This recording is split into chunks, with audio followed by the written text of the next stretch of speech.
मगर कुछ लोग जबरदस्ती कुछ लोगों से राम नाम कहलवाते हैं। क्या ये सही है, गलत है? बिल्कुल मेरी निगाह में बिल्कुल गलत है। ज़बरदस्ती भगवान के नाम को लेवाने की किसी को ना तो कोई अधिकार है और ना ही किसी भी हमारे शास्त्र में इस तरीके की कहा गया है। भगवान राम की स्वयं की अनुभूति मुझे महसूस हुई कि उन्होंने ही प्रेरणा दी। पर मैंने बचपन में अपने पिताश्री के साथ में किसी संत महात्मा के प्रवचन में चला जाता था, तो एक मुझे लाइन याद थी कि उन्होंने एक बार कहा था कि जो फल जपने का है उससे कई गुना फल लिखने का है। राम नाम सबसे बड़ा, इससे बड़ा न कोई, सुमरन मात्र से भव से पार हो। दोस्तों, आपने राम नाम के तो बहुत से दीवाने देखे होंगे, मगर आज हम आपको ऐसे राम नाम के दीवाने से मिलाने के लिए जा रहे हैं जिसने अपना पूरा जीवन ही राम नाम को समर्पण कर दिया है। इस वक्त मैं बुलंदशहर में मोती बाग के बिल्कुल सामने मौजूद हूं और ये बाबूजी की एक दुकान है। ये दुकान कभी बड़ी चमक धमक रहा करती थी। इस दुकान के अंदर बहुत सारा माल हुआ करता था, मगर आज इस दुकान में मैं देख सकता हूँ कि इस दुकान में साफ सफाई तक ढंग से नहीं हो पाती। इसमें यहाँ बहुत सारी गर्द घुसी हुई है और अगर दीवले जला दिए गए हैं बाबूजी की पूजा पाठ के लिए या जिस तरह से, और इसी तरह से इस दुकान के अंदर मतलब एक ही धुन है, सिर्फ और सिर्फ राम नाम लिखने की। सबसे पहले मैं आपको दिखा दूं, ये राम नाम लिखने की धुन जो है ये बाबूजी को इस तरह की है। ये जो कलाएं आप देख रहे हैं इस पर ये राम लिखा हुआ है और सुबह से लेके शाम तक, शाम से लेके सुबह तक सिर्फ और सिर्फ राम नाम लिखते रहते हैं। अब बहुत से लोग जपते हैं मालाओं पर, मगर इन्होंने काम लिया लिखने का। लिखने के दौरान उंगलियां जवाब दे गई, गर्दन जवाब दे गई, रीढ़ की हड्डी जवाब दे गई, टांगें जवाब दे गई, टांगों में सूजन आ चुकी, मगर उसके बावजूद भी लिखना नहीं छोड़ा। आंखों की रोशनी जवाब दे गई। डॉक्टरों ने मना कर दिया कि तुम्हारी आंख की पुतली तक फट जाएगी, मगर उसके बावजूद भी इन्होंने राम नाम लिखना नहीं छोड़ा। आज आंखें भी ठीक हैं, रीढ़ की हड्डी भी ठीक हो चुकी है। लिखने के दौरान ही सारी चीजों में इनको फायदा हो गया, सब चीजें ठीक हो गई। हल्की फुल्की तो चलती रहती है। अब बात करेंगे, बाबूजी क्या नाम है आपका?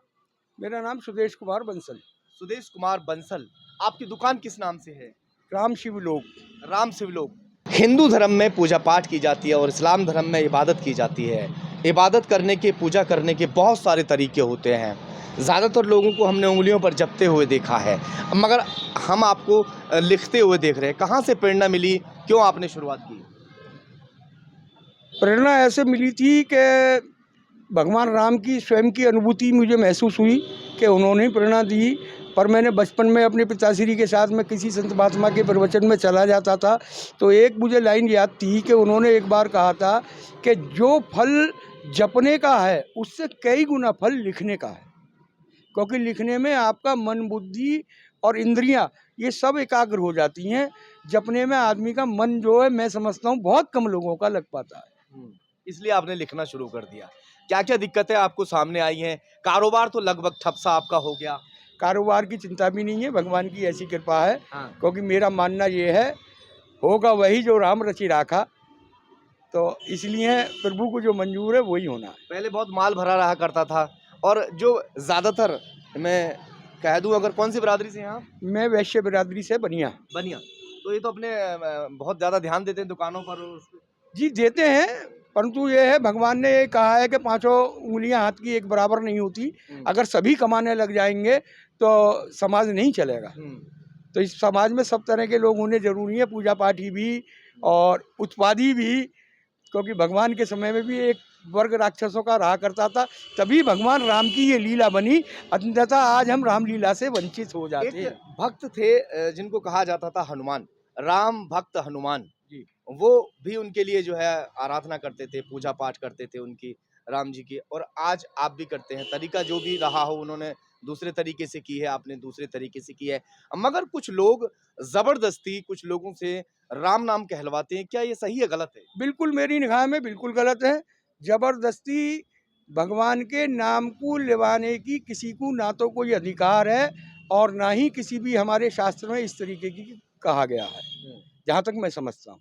अच्छा, जिस वक्त आपने शुरुआत की राम नाम लिखने की, उस दौरान आपने कुछ मन्नतें, कुछ जो है ऐसी वो मांगी होंगी कि भाई मेरी वो पूरी हो जाए मन्नत वगैरह, क्या मांगा नहीं, आपने? मन्नत कोई नहीं थी, केवल एक ही मन में विचार आता था कि मैं लिख रहा हूँ, हमारे धर्म का जो राम मंदिर अयोध्या में है, ये जल्दी से जल्दी पूरा हो। सो आज लगभग वो सब पूर्ण हो चुका है।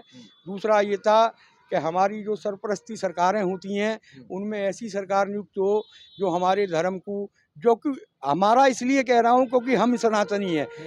अदरवाइज सभी जानते हैं कि मुख्यतः हिंदुस्तान का पूरे वर्ल्ड में सनातन ही प्रमुख था, उसी की सब शाखाएं हैं, सारी शाखाएं हमारे सनातन से निकली हुई हैं। इसका प्रमाण देने की कोई आवश्यकता नहीं है बुद्धिजीवियों को।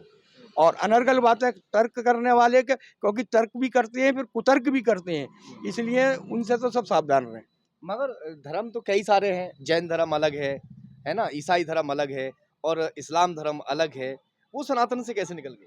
सनातन से ऐसे निकल गए कि जैन धर्म जो निकला है, महावीर स्वामी जब निकले थे तो ये सनातनी थे, और इन्होंने एक पंथ अपनाया। ये धर्म नहीं है, हमने इन पंथों को धर्म का नाम दे दिया। सिखों में गुरु गोविंद सिंह ने अपने यहाँ की परंपरा को, गुरु परंपरा भी खत्म कर दी, केवल ग्रंथ साहिब को ही गुरु का दर्जा दे दिया। इतने महान वो गुरु गोविंद सिंह हुए, और इन गुरुओं के बच्चे भी दीवारों में चिनवा दिए गए जब भी ये उसने बने। और ये सिख धर्म हिंदुओं को ही बना के 1.25 लाख से एक लड़ावा, तभी गुरु गोविंद सिंह नाम धरावा। ये गुरु गोविंद सिंह की वाणी थी। तो सिख धर्म तो मैं कहता हूँ कि जैसे हम लोग कहते हैं हिंदू मुस्लिम सिख ईसाई सब हैं आपस में भाई भाई, तो हमें कहना चाहिए हिंदू। सनातनी को कभी मांस मच्छी नहीं खाना चाहिए। जी बिल्कुल नहीं। आप तो पहले खाते थे? जी पहले खाता था, ज्ञानी था। हाँ। ज्ञान तो अभी भी नहीं है मेरे में, मैं ज्ञानी तो अभी भी नहीं कहता, पर मैं समझ नहीं थी, अब समझ आई है। क्योंकि जीव, हमारे छोटे से छोटे जीव में भी जीव है, और सब प्रभु की देन है। उसकी हत्या चाहे हमारे, अगर हमने बख्शा, जब से आपने लिखना शुरू किया तब से आपने सब कुछ छोड़ दिया? जी बिल्कुल। कब से लिखना शुरू किया? ये लगभग 2006 से। और कितनी बार लिख चुके हैं लगभग? ये लगभग 3.5 करोड़ से ऊपर हो चुके हैं। 3.5 करोड़ से ऊपर। 3.5 करोड़ से ज्यादा राम नाम लिख चुके हैं, और अभी भी जो प्रक्रिया है वो जारी है। कौन सा समय से किस समय तक लिखते हैं आप? मैं लगभग सुबह 8 बजे से लिखता हूँ, घर पे 2-3 ढाई घंटे लिखता हूँ। उसके बाद दुकान आ जाता हूँ, फिर दुकान पे अगर कस्टमर नहीं है तो मैं सारे दिन लिखता ही। कितने बच्चे हैं आपको? मेरे 2 बच्चे हैं। बच्चे नाराज नहीं होते? पत्नी नाराज नहीं होती? नहीं हुए थे शुरू में, पर अब नहीं, सबको आदत पड़ गई है। सबको आदत पड़ गई। शुरू में तो कहा होगा आंटी ने भी कि भाई ये क्या तुम करने लगे, पैसा वैसा कमा के लाओ? जी कहा ही नहीं था, काफी कुछ कहा था। हुई थी। हाँ, लड़ाइयाँ हुई थी। तो अभी भी ये ऐसे ही चलता रहेगा? सब ये गर्द हुई पड़ी है, धूल जमी पड़ी है? जी अब तो सब होता है, ये अपने आप साफ हो जाती है। कभी कभी भगवान जब प्रेरणा देती है तो साफ कर देता हूँ, समझे। अब तो बस ये है कि बस जब तक सांस है, जब तक ये भगवान का नाम है। बिल्कुल, यही राम की लीला है, और राम जी ने इन्हें समझ लीजिए कि अपना लिया है। एक बात और कहना चाहूँगा मैं आपसे। एक भगवान शिव जो है, भगवान राम का नाम जपते हैं, और उन्होंने कहा कि राम नाम विष्णु सहस्त्र नाम के तुल्य है। उन्होंने एक दोहा भी बताया पार्वती जी को, राम रामेति रामेति रमे रामे मनोरमे सहस्त्र नाम तातुल्यम राम नाम वरानने। यानी कि ये राम का नाम जो है 1000 विष्णु नाम के बराबर है। मगर बहुत से लोग तो शिव जी की पूजा बहुत करते हैं। शिव जी तो महादेव हैं, देवों में देव महादेव। शिव जी की आराधना तो भगवान शिव भी करते हैं। आज हमारा जो रामेश्वर है, उसका सही नाम, उसका मतलब ही ये है कि राम के ईश्वर, राम के ईश्वर रामेश्वर। भगवान राम ने लंका पर विजय प्राप्त करने के लिए रामेश्वर की स्थापना की। राम नाम सबसे बड़ा, इससे बड़ा न कोई, सुमरन मात्र से भव से पार हो। चलिए, अब बाबूजी जो हैं उन्होंने ये संकल्प ले लिया है कि जब तक मैं जिंदा रहूंगा तब तक राम नाम इसी तरह से लिखता रहूंगा।